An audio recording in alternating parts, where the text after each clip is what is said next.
বৌরানীর হেসেলে সবাইকে স্বাগত। আজ আবার একটি নতুন রেসিপি নিয়ে আপনাদের সামনে হাজির হয়ে গেছি।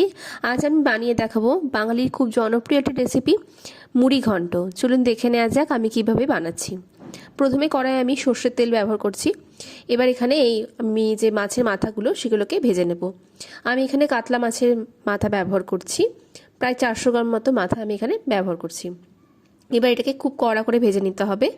দেখুন ভাজা হয়ে গেছে, ঠিক এরকম বাদামি রং হয়ে এসেছে। এই সময় এটাকে আমি অন্য একটি পাত্রে তুলে রাখবো। এবার ওই কড়াইয়ের মধ্যে আমি ফোড়ন হিসেবে দিয়ে দিচ্ছি একটা তেজপাতা, শুকনো লঙ্কা আর গোটা জিরে। এটাকে কিছুক্ষণ আমি তেলের সাথে নাড়াচাড়া করে নিয়ে এখানে আমি আলু কেটে নিয়েছি ছোট ছোট করে, একটা মিডিয়াম সাইজের আলু দিয়েছি। সেটাকে আমি ভেজে নেব কিছুক্ষণের জন্য। দেখুন আলুটা লাল লাল করে ভাজা হয়ে গেছে। এবার এখানে আমি দিয়ে দেব গোবিন্দভোগ চাল। এখানে আমি প্রায় 1/4 কাপ মতন গোবিন্দভোগ চাল ব্যবহার করছি। এটাই হচ্ছে কিন্তু মুড়িঘণ্টের স্পেশাল একটা আইটেম। তো এটাকেও আমি একইভাবে 1 মিনিটের জন্য নাড়াচাড়া করে নেব তেলের সাথে। আর দিয়ে দিচ্ছি কয়েকটা কাজু, এটা আপনারা চাইলে নাও দিতে পারেন, অপশনাল। কয়েকটা ভেঙে রাখা কাজু এখানে টুকরো করে নিয়েছি, সেটাকে আমি দিয়ে দিলাম। এটাকে দিয়েও একই সাথে নাড়াচাড়া করে নিচ্ছি। আর অন্যদিকে একটা পেস্ট বানিয়ে নেবো। এখানে দেখুন আমি 2 চামচ মতন পেঁয়াজ বাটা নিয়েছি। এর সাথে দিয়ে দিচ্ছি মশলা হিসেবে লবণ, হলুদ, জিরে গুঁড়ো, খুব সামান্য পরিমাণে ধনে গুঁড়ো আর লাল লঙ্কা গুঁড়ো।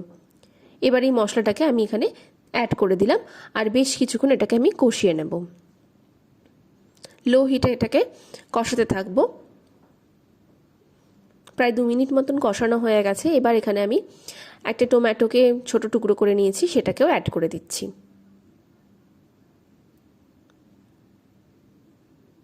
এটাকেও বেশ ভালো মতন মিশিয়ে নেব আর বেশ কিছুক্ষণ ধরে এটাকে লো হিটে কষিয়ে নিচ্ছি। কষানো হয়ে গেছে। এই সময় আমি এখানে যে মাছের মাথাটাকে ভেজে রেখেছিলাম সেগুলোকে আমি এখানে অ্যাড করে দিলাম। এবার এই মাছের মাথাটাকে দিয়েও আবারও বেশ কিছুক্ষণ মশলার সাথে এটাকে নাড়াচাড়া করে নেব।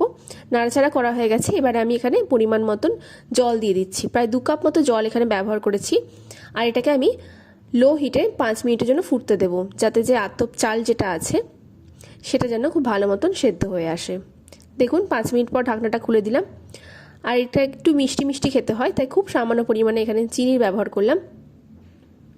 জলটা শুকিয়ে এসেছে প্রায়, রান্নাটাও প্রায় শেষের দিকে। এই সময় আমি এখানে সামান্য পরিমাণে গরম মশলা আর ঘি দিয়ে এটাকে নামিয়ে নেব।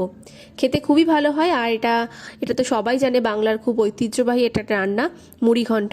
খুব সহজেই তৈরি হয়ে গেল। আপনারাও বাড়িতে এইভাবে ট্রাই করবেন আর আমাকে জানাবেন আজকের রেসিপি আপনাদের কেমন লাগলো। ভালো লাগলে